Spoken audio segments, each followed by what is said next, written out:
یو نیک سړی په لاره روان دی او یو متکبر انسان په اس سور دی، کبرجن په اس سور دی، اس هم ډېر قیمتي دی او چې په دا لاره ځي نو یو چال سره ځي، یو خلک ته څوک یو خوا منډې وایي، څوک د بل خوا منډې وایي، او د ده د انداز د دې شاه سوار د کبر دی، د لویی دی.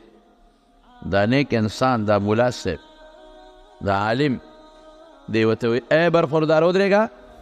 هغه ته چا ویلي شو چې ودرېږه؟ هغه هم سوچ وکړه چې دا ملا صاحب د پټکي والا خیره راته ونه کي، ودرېده. څه وی؟ وی ته څوک یې؟ وی زه د بادشاه په غلام. وی بادشاه ته د نزدېکت هم شته که هسې غلام یې؟ ځکه څوک غلام په څوکۍ ولاړ وي د دروازې، څوک په بار پټو کې خدمت کوي، نزدېکت ته مو ته شته او که نه هسې وی غلام یم؟ وی نه، د بادشاه ډېر نږدې خادم، ډېر نږدې. وی څه مطلب؟ څنګه نږدې یې؟ څه مطلب؟ وی زه دومره بادشاه ته نږدې ما، دومره نږدې چې دی یوازې نو بې زه ورسره یم، بل څوک نه یې. چې دی یوازې زه ورسره یم، زه یې مدد کوم. چې دی اوږي شي زه وله ډوډۍ راوړم، چې دی تږي شي زه وله اوبه راوړم، چې دی اوده شي زه یې څوکی کوم، چې له دا جد پیښ شي زه ورمنډه وم، دومره نږدې یم.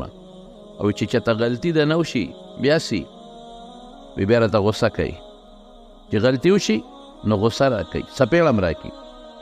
او که قصدن دی خلاف ورزي وکړه بیا څه کوي؟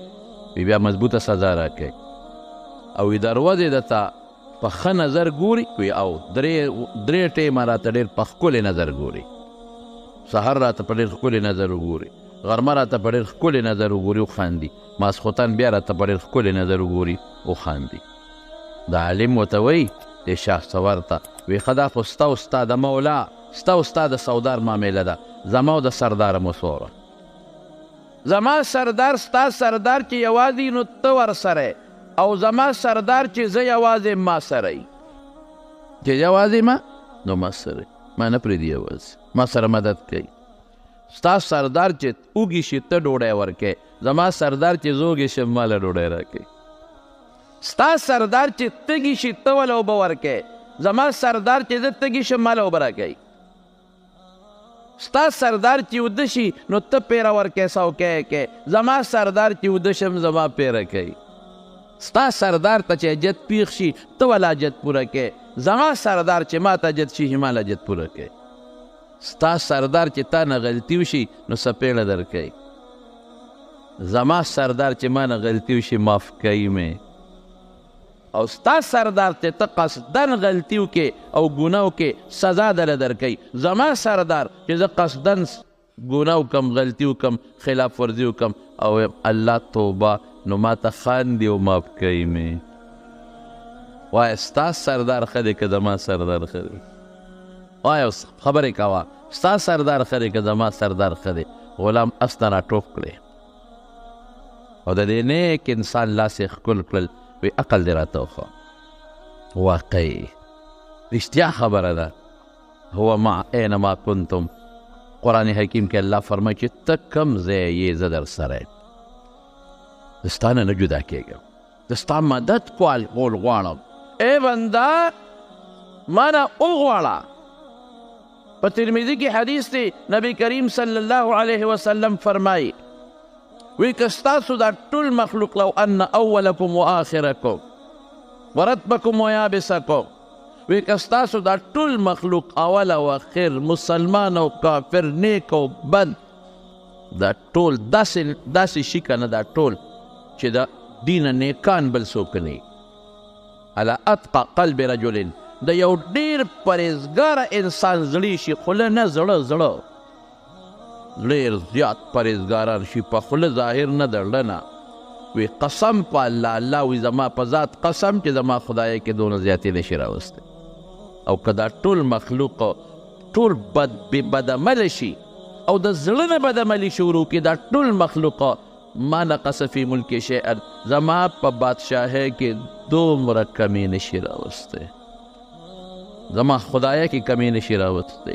او که دا ټول مخلوق، دا انسان او دا حیوان او دا مسلمان او دا کافر او دا ټول په یو میدان کې ودرېږي او ما نه وغواړي خو هغه څه وغواړي چې ردي سوچ او آرزو کې څه تېرېږي. یو خدای چې بعضې شی ممکن یې نو راکا، نه سوچ کې څه تېرېږي. لکه یو سړی وایي چې خدای ماله د 2 واړه اسمانونه او دا 2 واړه ځمکې راکا، چې سوچ کې څه تېرېږي. ما بلغت هم چې د ده په زړه کې او تصور کې څه راځي او ما نه وغواړي او دې ټولو له زه د ده د سوچ او د غوښتنې په برابر ورکمه، نو ما نقص فی ملکی شیئا، زما په بادشاهۍ کې دونه کمی نشي راوست. ولې؟ ذلک بانی جواد سخی ماجد هر سره شته، هر سره شته. او چې زه کوم کار کول غواړم پې ستړی کېږم نه ویم کن نو فیکون، شنو شي دومره لوی ذات ته چې ودې ستا حفاظت الله ویرسل علیکم حفظة، داسې فرشتې در باندې مقرر کړي دي چې ستا حفاظت کوي. که دا فرشتې نه وي نو شیطان خو زموږ دشمن دی، دا مولیان به ټول وجلی وي چې زه لګیم او دا خلکو بېلمازه کوم او تو ته مونځ ښیې، زه لګیم او دا خلک بېدینه کوم او ته دینداره جوړی، زه لګیم دا خلک دوزخ ته غورځوم او ته دوزخ نه بچ کې، زه لګیم او د خلکو باندې بدعملي کول غواړم او ته ورته بدعملۍ باندې خدای خفه کېږي مه کوه، زه لګیم دا خلک په حرامو کې وردننه کول غواړم چې د خدای نه لرې شي او ته ورته وایې حرام مه کوې الله پې خفه کېږي. نو د شیطان لویه مقابله خو نن زمانه کې ملا کوي، عالم کوي، نیکي د تعلیم ښیي، ګناه نه د علم بچ کوي. دا مولیان به ټول وجلی وي، دا صالحان او دینداره تسبو والا به ټول وجلی وي، دا دعوت والا به ټول وجلی وي، یو به نه وپرېښي. دا چې څوک بل ته نیکي ښیي دا به ټول وجلی وي چې دا زر کفر خور شي. ویرسل علیکم حفظة، دا الله څوکیدارې فرشتې دي، دا کار دی د پلار هم نشي کولی. پیریان خو ته نه، په پیریانو کې هم کافر هم شته او مسلمان هم شته. دا کافر به لګېدلو او دا مونږ به وجلو، مونږ څوک هغه دشمن چې تی نه تا سره هر څه کولی شي. یرسل علیکم حفظة، خدای څوکیدارې فرشتې مقرر کړی ستا حفاظت. او چې کله وده شي الله، یو سړی په بیابان مالک ابن دینار په لاره روان دی او یو سړی وده دی په یو دشت بیابان کې، مار پې د پاسه پروت دی په دې سړي، مار. او دا سړی چې په دې خوب کې ساه والي دا مار یې د خولې ته مخامخ شي، وایي دا زه ویرېدم چې خدای دا مار ټک ورنه کړي، په دا خولې ونه چیچي، لوی اجدها د پروردګاره. وایي دا سړی راویښ شو، وایي چې دا سړی راویښ شو لویه ساه یې واخیسته، یو های وکړل او دې مار ته یې وکتل، دا مار یې ولیده، بېغمه وده شو. بیا خوب ورغی، ای پروردګاره دې وخت کې چاله خوب ورځي، موږ نه وتښتېده، مار په بشیر جان پروت دی، خوب موږ لی نه راځي، موږ نه خوب وتښتېد. او د کمبخت راویښ شو او چې راویښ شو اسویلی وکړه بیا وده شو او مار یې مولیده. یا خدای څه به کوي، دا مار په دې سینه راروسته شو. زه تماشه کوم او له لرې دی نه چې خدای ما ته دغه ونه کړي چې دا مار راروسته شو، نو دا مار د خولې نه هوا وباسي، بیا هوا وباسي، بیا هوا وباسي، اوف د خولې نه هوا وباسي او د سړي په دې مخ وایي ما وایي چې زهر یې پې ټول وروغورځول، دا خو به تباه شي، د سرمن خو به ټول اوس ورسته شي او دا سترګې او پوزه خو به د ټول هر څه تباه و برباد به وي. یا خدای زه غزارم پې نشم کولی، شی مضبوط دی، یارېږم هم چې دا که ورکوم خو د ده په دا خېټه غزار لګي، دا سړی مري، دا به څه کېږي. او دا سړی لږ ساعت پس بیا سترګې غړې کړي چې دې مار ته وګوري بیا وده شي. خدای ړوند دی څه ځان خوړه کولی بسته که نه زه اوس وایم چې دې وتښتي، د مار د دې مری نه په دې لاس سره ونیسي او ښه مدېدار اسویلي کوي په خوب کې، هوا یې خیږي، غرار یې خیږي او چې سترګې غړې کړي دې ته وګورې بیا غلې غوندې وده شي. دا مار رو رو ته وښویده، لاړ کوشو ته، لاړ کوشو ته، چې دا مار ته کوشو او د یو جاړې ته ننوته. نو زه ورغلم دې سړي ته ومې ړقاو، او چې مې وړقاو نو دی راپاڅېده، ولې دې وړقولم؟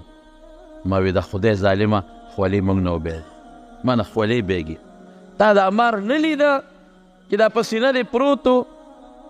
وی دا څه شی و؟ خدایه څه شی و؟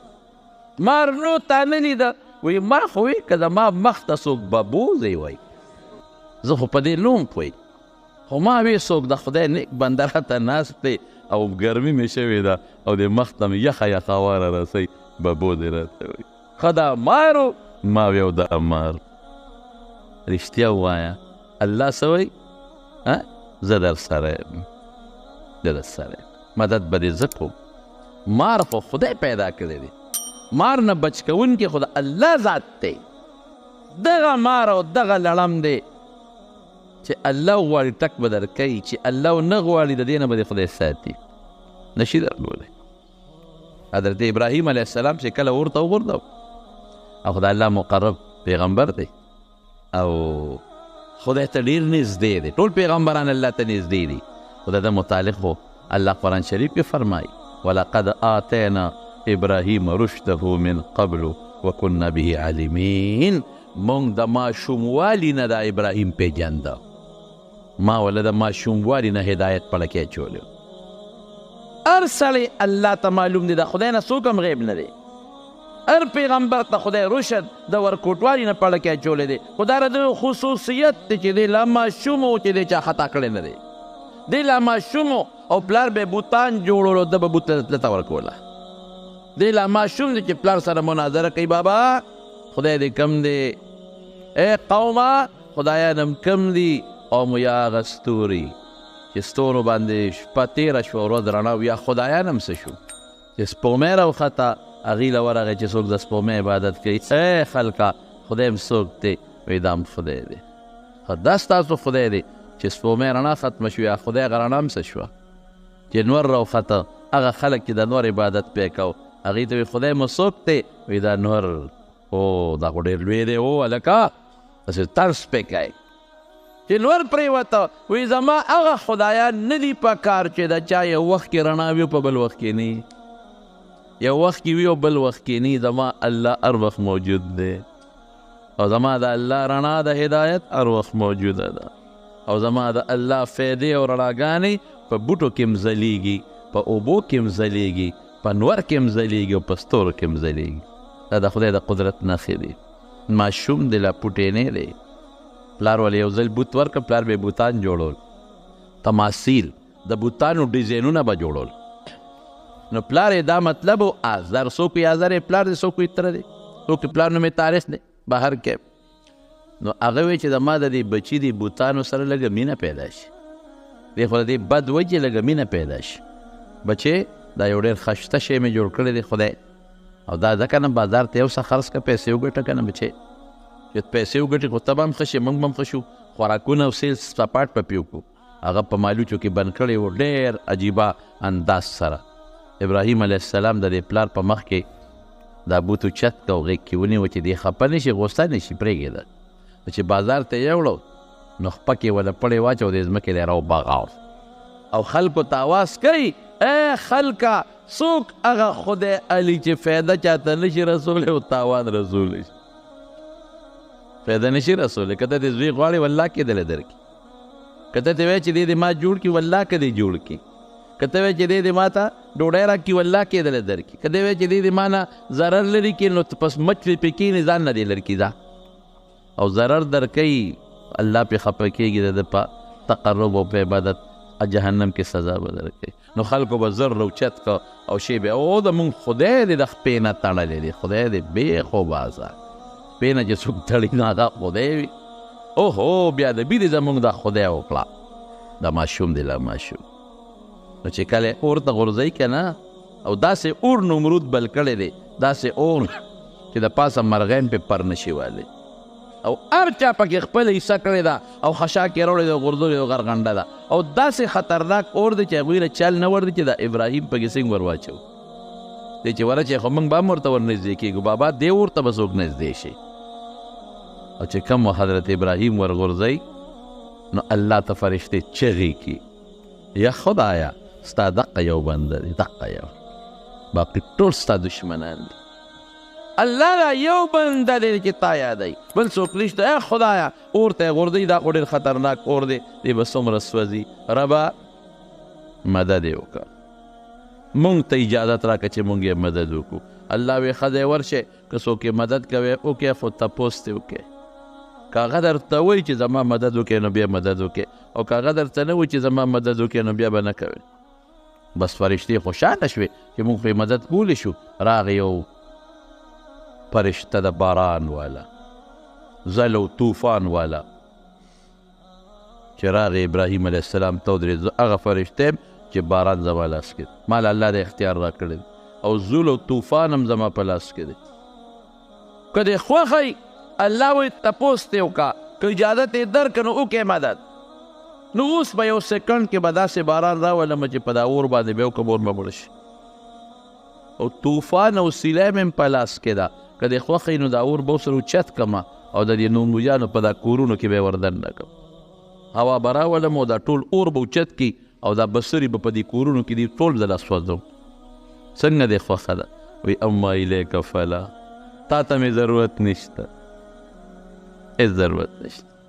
یو فرشته راځي زه حاضر یم ما ته وایه نشته حاجت، بل راځي زه حاضر یم ما ته وایه، بل راځي زه حاضر یم ما ته وایه. حضرت جبریل راځي علیه السلام، هغه جبریل چې د سمودیانو د عادیانو په یو چغه باندې بیخکندي کړې ده، هغه جبریل چې په یو پړق باندې د وزر په یو رب باندې د لوط علیه السلام ټول قومونه اوچت کړي دي، لوړې راغورځولې دي. زه راغلی یم ما ته وایه نه، زما رب ما نه خبر دی که الله خبر دی؟ او الله خبر، زما رب خبر دی. رب پیش او کار پیش. دې ته توکل وایي، دې ته په الله بروسه وایي. دا زما دا د لویو خلکو شان دی، زما نه ګورئ. که ما ته تکلیف ورسېده نو زه به په اسبابو نظر کوم. که څوک راغی چې بچ کوم دی دا به نه چې ما مه بچ کوه، ښه هلکه بچ کولی شي بچ کا، زه کمزور یم. دا زما شان نه دی، دا د چا شان دی؟ د لویو خلکو شان، دا د ابراهیم علیه السلام شان دی، دا د رسول الله مبارک شان دی. بس زما رب ما ویني که نه، نو چې اوچت یې که ټال کې کېنو او ټال یې جوټه ورکړه او د اور مسته سینګ ور وغورځېده، هلته به د جبریل علیه السلام نغ ناستو کلکې ونیوه چې دې خوږ نه شي، په خشاک کې په دا اور کې سکروټو کې خوږ نه شي. او الله اور ته وایي یا نارو کونی بردا وسلاما علی ابراهیم. اورا یخ شه، خو داسې یخ نه چې د جنوري او د دسمبر په شان یخني پکې، سلاما معتدل او په دا اور کې دننه ورته خدای پاک د اوبو چینه پیدا کړه، کنډول ورسره دې اوبس کي، او په دا اور کې دننه والا خدای بوټې زرغون که د میوې هغې نه میوه شو که یو خوري. کولی شي الله که نشي کړ. ومن یتوکل علی الله فهو حسبه. په الله دې بروسه وکړه. زه نه ویم قرآن وایي زه کافي ما. ان الله بالغ امره. الله وایي زما عمره زورور څوک نشته، خپل حکم بل ته رسولی شم او دا خپل حکم نافذ کولی شم. دلته خو به جج اډر وکړي چې دا فیصله نافذه ده، پولیس به مدد نه کوي، هغه له به ګوتې نه وړي، بیا به څه کوي ورسره؟ پولیس به مدد نه کوي. جج به وایي دا ونیسئ جیل کې واچوئ، پولیس به وایي نه نشته، غیب دی، هلته دی دلته دی، بیا به څه کوي؟ الله وایي زه خپله خبره بل ته رسولی شم او خپله خبره نافذ کولی شم، او چې کومه فیصله ده زما هغه فیصله به خامخا زه نافذ کوم، په هغې کې څوک راکاوټ هم نشي جوړېدی، چاله روزي ورکوم څوک یې نشي بندولی، او چا نه بنده کم والله که څوک یې وله ورکړي. بندول دو قسمه دي، یو دا چې غریب یې کي، بندول بل قسم هم شته چې غریب بني مال به ورته ډېر پروت وي خو د خوراک قسمت پې پکې. یو ډېر نیک سړی اوس مړ دی، خدای دې وبخي، د دې پېښور ډېر زه ورته اوس هم دعاګانې کوم، نیک سړی، ما له یو ځل دعوت وکړو، ما سره به روټۍ زه وله لاړم، هغه زما د وجې نور هم ډېر خلک راغوښتي وو، د هغه خپلې علاقې عالمان او نیکان او صالحان، او ډېره ناشنا او قیمتي ډوډۍ کړې وه چې ما ورته ویل چې لکه دا خو د اسراف کړی دی، تبذیر دی کړی، د هوټل نه ګډان او د چیلو غوښې او دا قسم څیزونه راغوښتي، د دسترخوان لګېدل. ما ته دې خلکو سره یو دوه درې څلور خبرې دوه څلور خبرې مې وکړې، هغه په هغه اوږره کې ډېره قیمتي ډوډۍ وه چې ډوډۍ هم شروع کړه، ده ویې ما له زما روټۍ راوړی، نه دلی په یو ټفن کې ماهیوې او که څه شي سپینې او داسې یو لږه غوندې روټۍ راوړه، د په قاشق هغه ځان ته واچوله په پلیټ کې، او هغه سپینه ډوډۍ هغه یې شروع کړه. مې ته دا نه خورې؟ وي دا په ما بندي پرهیز دی، نشم کولی. ما ویل لږ وخوره نیک بخته، ما ورته خاندل، مې زه به دله دم کم، لږ وخوره د میلمنو سره خیر د پرهیز خلک کوي کله کله ما ته یو ځل ډاکټر صاحب پرهیز کوه څه خبره وه نو ما ورته دا څنګه نه وایي داسې پرهیز هم نه خیر د هفته کې یو ځل وجود ته د شي ضرورت یې خوره خو داسې همیشه مه خوره مې مړه یو ځل ما ته مولانا صاحب دا مې تېرېږي نه د مرۍ کې مې نښلي اوس به تا سره ناست یم دلته به ونښلي بیا به څه کوم چغې به وام لاندې به نه ځي او چې خېټې ته ورسېږي هغه چغې دردونه بیا ته زما نه شي برداشت کولی ته به هم راته خفه شي وایي زما دقه بې مالګې دال او دا بې مالګې روټۍ بس نور نه دغه زما کار نو دوه قسمه بندېدل دي یو خو دا چې مونې به نه او دویمه څه ده دویمه دا چې وي به او نه به یې خورې زه اکثره بل هم یو ځای کې بیان کوو نو ما وی د علم متعلق بیانو مې په دې خپلو بچو علم وکړې مې دا خلک وایي چې په دې بچي علم وکړم ډوډۍ به د کم ځای دی که مې انجینیر که خو ډوډۍ ډېره ده که مې ډاکټر که نو بیا هم ډوډۍ ډېره ده که مې سرکاري افسر که بیا هم ډوډۍ ډېره ده خو که علم مې پې وکړه د ډوډۍ به د کم ځای نو ما ورته وخندل مې علم پې وکړه چې په ډوډۍ موړ شي مې مونږ اولیاو له خدای روم دومره ډوډۍ راکړه چې والله اوس چل یې نه راځي چې دا ازمې څنګه کړو مې خو چې کم ځای ته ځو کم مجلس ته مې دا پارامي چرګان به ټول مونږ ته خیرې کوي چې هغه دې بیا راغی خو چې ځو رالی لالۍ مې دا پارامي چرګان به په دې لارو کوڅو کې مونږ ته بیا خیرې کوي چې هغه د ملا صاحب بیا پټکي والا راغی به بیا په مونږ چاړی ښودی شي مې ډوډۍ خو دنه ټوله مونږ وخوړه تاسو څه وخوړل بیا د مونږ طالبانو وخوړل ما ستا په کور کې هلته روجې پخې چې ته روجې وخورئ بلکې باټینګن پاغه شي هغه باټینګن وخوري بلکې چرګ پوخ شي هغه چرګ وخوري بلکې غوښه پخه شي هغه غوښه وخوري بلکې لوګان پخه شي هغه لوګان وخوري او طالب له د دې ټولو کورونه را راغی تا یو شی وخوړه هغه لس وخوړل روزي د خدای په لاس کې ښه دا یقین وساتئ د ایمان وساتئ چې رزق به خدای ورکوي د بیبي مریم یې د ایمان وکړه نو دا د پټینۍ ماشومه ده پټینۍ ماشومه زکریا علیه السلام په کفالت کې ده او زکریا علیه السلام والا کوټګۍ جوړه کړې ده او بار نه ورپسې جرنده په خپله وایي چابیانې زکریا علیه السلام سره دي پیغمبر سره او قرآن وایي زه ځانه نه ویم کلما دخل علیها زکریا المحراب وجد عندها رزقا یو ځل نه کله چې ابراهیم زکریا علیه السلام وردننه کېږي نو روزي ورسره پرته وي او مفسرین لیکي وایي په اوړي کې ورته د ژمي میوه پرته وي او په ژمي کې ورته د اوړي میوه پرته وي او زکریا علیه السلام دې تپوس کوي یا مریمو انا لکې هذا مریم دا د کمه د کمې دا روزي در راله دا خو دې شته دې وطن کې دا روزي شته دی نه او بل دا دی چې جرنده خو ما والې چابي خو ما سره ده دا د کمې راله نو زه وایم طالبانو ته وایم که ما نه دا تپوس وشي نو زه به وایم چې در آباد والم به راوړي نو زه څه خبر یم خو دلته پرته ده نو پوټینۍ ورته څه وایي الله اکبر ای مریمې د کوم ځای نه دا ډوډۍ ده قالت هو من عند الله دا د الله د طرف نه او بیا څه وایي ورته ای زکریا ته خو پیغمبر یې که نه سوچ کوه ان الله یرزق من یشاء بغیر حساب الله چې وغواړي چالم نو بې حسابه روزي ورکوي حسابه روزي ورکوي سلیمان علیه السلام وایي الله ته الله هغه خو په دیوان او په پیریانو حکومت دی الله مال اجازت راکه د مخلوق لري یو کال ډوډۍ ورکوم شي ورکولی یو میاشت اجازت راکه میاشت هم نشي ورکولی یو هفتې له اجازت راکه سلیمان هفتې له هم نشي ورکولی یو ورځ له خورا ورځ هم نشي ورکولی یو وخت له خو به الله اجازت راکې یو وخت ورکولی شي سلیمان علیه السلام خو وایي چې دا ټوله دنیا زما ده پیریان را سره دي دیوان انسانان را سره دي په هغوی د کارونه کوم په دې ټولو پټو کې به غله وکړم او دا پیریان بیا راغونډه کړي دا د چپلا خلاصولی شي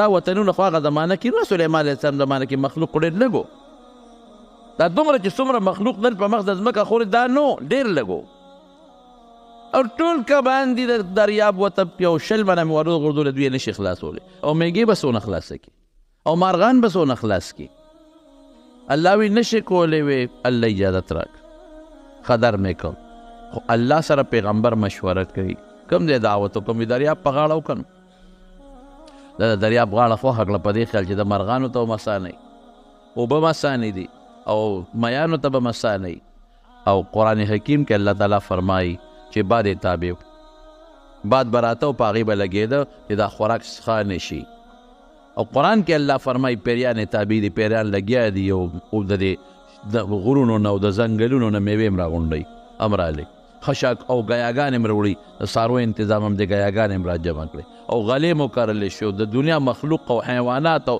په دې ځنګل کې چې دا حیوانات دي دا ملال شو پاخه شو غټ غټ دیګونه دي پخېږي اعلان وشو چې سلیمان علیه السلام به نن دعوت دی او چې څومره مخلوق تی راځي به او ما تاسو ته تېره جمعه وایي چې د هغه په خبره مارغان پیدل او د مارغانو په خبره هغه پوهېده قرآن وایي هود ملا جرجک به ورسره ګرځېده په هغه به اوبه معلومولې خبرې به ورسره کولې میږو سره یې خبرې کړې دي الله وایي اواز وکړه مخلوق ته یې زه رسوم اعلان یې وکړه ای مخلوقه راشه نن زما میلمانه یې د دنیا د ګوټ ګوټ نه مارغان رالل حیوانات رالل هر چا ته خپل خپل خوراک پروت انسانان را جمع شو الله دې کبانو سره څوک آواز وکړه دوی به هم درته راشي چا نه شروع کړم الله دې کبانو نه مخکې شروع کړه آواز یې وکړی د دریاب کبانو د سلیمان یم پیغمبر زما د آواز واورئ او راشئ تاسو زما میلمانه یې مطلب یې دا و چې دا کبان به د دې دریاب غاړې ته راشي زه به یو 100 منه ور وغورځوم دا ډېره ده چې څنګه یې آواز وکړه یو کب را خطا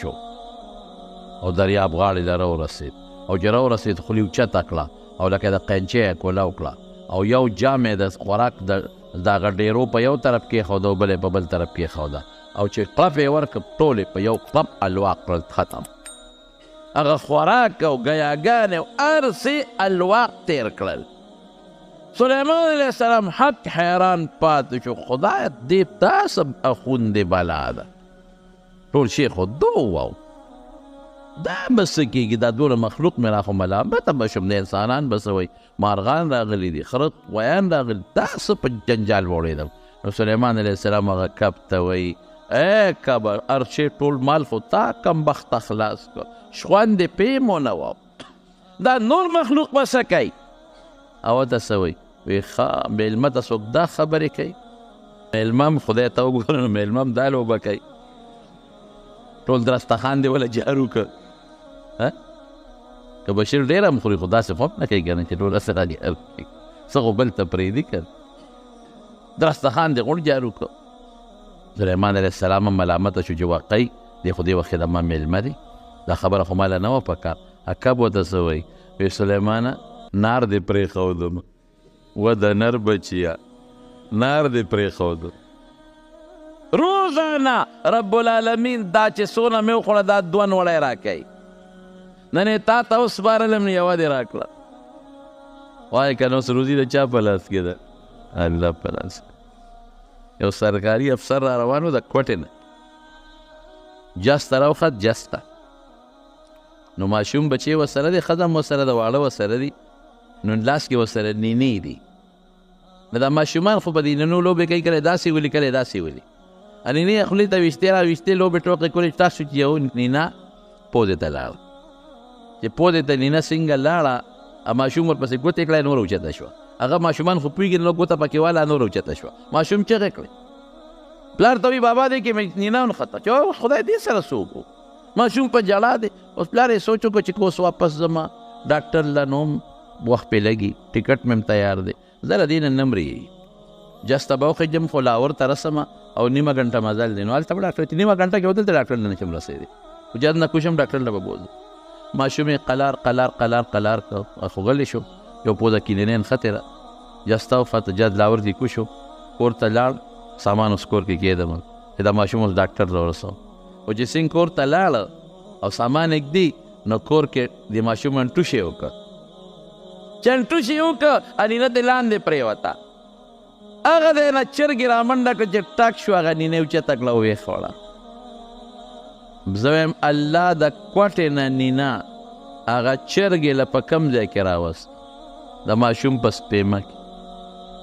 دی وله مقرر کړې وه چې دا نینه به خوري د کوټې نینه ده او دې ټیم کې به یې خوري نیمه ګنټه پس به یې خوري ګنټه پس به یې خوري وروسته به یې نه خوري او په کومه کارخانه کې وله راوړله په پوزه کې وله راوړه کمه درته وویل حضرت ابراهیم ادهم د بلخ بادشاه دی، د بلخ اوده دی اوده او خوب ویني چې د محل د پاسه یو سړی ګرځي. دی ورته ویل لکه دا دلته څه کوې؟ څوک یې؟ وایي زه خو ما نه اوښ نوک شوی دی ګوره. وی اوښ خلک په دشتو بیابانونو کې ګوري او ته دلته دا خو د بادشاه محل دی، دی کې اوښ ګورې؟ هغه ورته وایي ښه دلته اوښ نه دی په کار چې وګورم. وایي نه. نو وایي ته څنګه خدای په محلاتو کې ګورې؟ خدای په محلاتو کې نه میلاویږي. یاره خوب چې را پاسېد سوچ کې پرېوته چې واقعي زه خو لګیم الله یادومه، خو دلته کې خو ما ته بلا عیش و عشرت دی، وینځي دی غلامان دی منډې، دلته کوم دی خدای یادېږي. سار ناستې په خپل دغه باندې تخت باندې یو سړی راغی او سړی دونه محیب و هیبتناک و چې چا لار کې رکاوټ جوړ نه شو. نیغ راغی ابراهیم ابن ادهم ته مخامخ ودرېد. هلکه څوک یې؟ دا چا را پرېښوده؟ دا څنګه نیغ راغی؟ سړی ورته وایي زه خو مسافر یم، د هوټل ته رالم یو شپه دوه پکې کوم. د سری ته راغی او ته دا خو سری نه ده، دا خو د بادشاه محل دی، ته ماشوم یې، ته سری نه پېژنې، خو د بادشاه محل دی. سړی ورته وایي ښه ستا نه مخکې دلته څوک ناست و؟ وایي زما پلار. د هغه نه مخکې دلته څوک ناست و؟ فلان کې. د هغه نه مخکې دلته څوک ناست و؟ فلان کې. نو چې دومره خلک په یو ځای تېر را تېر شي نو هغه سړی هوټل نیسي. سړی غیب شو لاړ. یاره پوه شو ابراهیم ابن ادهم چې دا بېګانې خوب و، دا واقعه دا خوار سما ته ورود. بس پټ په پټ یې بادشاه پرېښود او لاړو تختې لګیا دی. او ګورې دا صرف صوفي نه دی، عالم دی. ښه په ترمذي شریف کې د امام ترمذي د کتاب راوي دی. دا صرف نه راځي ګنې صرف صوفي دی لاس کې تسبیح دی، صوفي هم دی، نیک هم دی، صالح هم دی، ورسره عالم هم دی. امام ترمذي په خپل کتاب کې په یو سند کې راته ذکر کړی ابراهیم ابن ادهم عالم دی لوی، ناف سره دریاب په غاړه الله یادوي او دا رعیت او دا ټول ورپسې ګرځي. نو چا پیدا کړي یو شپونکي لیدی و، هغه ورته وایي چې هغه زموږ بادشاه خو هلته دریاب په غاړه ناست دی. دی ورپسې لاړل چې لاړل دی اوس غریب لګیا دی، یو زوړ څادر ورسره یو ستن ورسره دا پې ګنډي. اوهو مونږ خو وایي چې زموږ د بادشاه دماغو کې فرق راغلی دی. مونږ وایي چې عمل کړی کوم خوا لاړی، وګوره دماغو کې فرق راغلی دی، دریاب په غاړه ناست دی او ځان له زوړ څادر په سترګه ګنډي په ستن ګنډي. بس هغې وایي په دې سوچ کې دی چې د چېرته علاج به حکیم ډاکټر ته به ښایو سبق و چې رالل خبرې ورسره شروع کړې څه کې یاره ما بس خدای ته وګورې پرېږدې، زه خپل کار کوم، بس ما اوس باقي الله ته پرېږدې، د خپل رب. سړی خو پوه شو نو ورته یې وایي دا ته څه کې؟ خورې څه دلته؟ څکې څه؟ دلته د ژوند څنګه دی؟ ابراهیم ابن ادهم استن راواغېسته او دریاب ته یې ورغورځوله. وایي په تاسو خو مې بادشاهي ده که نه؟ وایي دا ستن را راوباسئ. هغې پوه شو چې سړی لیونی دی. ستن دریاب ته وګورې چې پلار به راوباسي. وایي دا به څوک راوباسي کاکاجي حضرت ما بدولت دا څوک رستی شي؟ وایي دا الله رستی شي که نه. اواز یې وکړه ای د دریاب کبانو، لاندې یو ستن مې وغورځوله، هغه راته راوباسئ.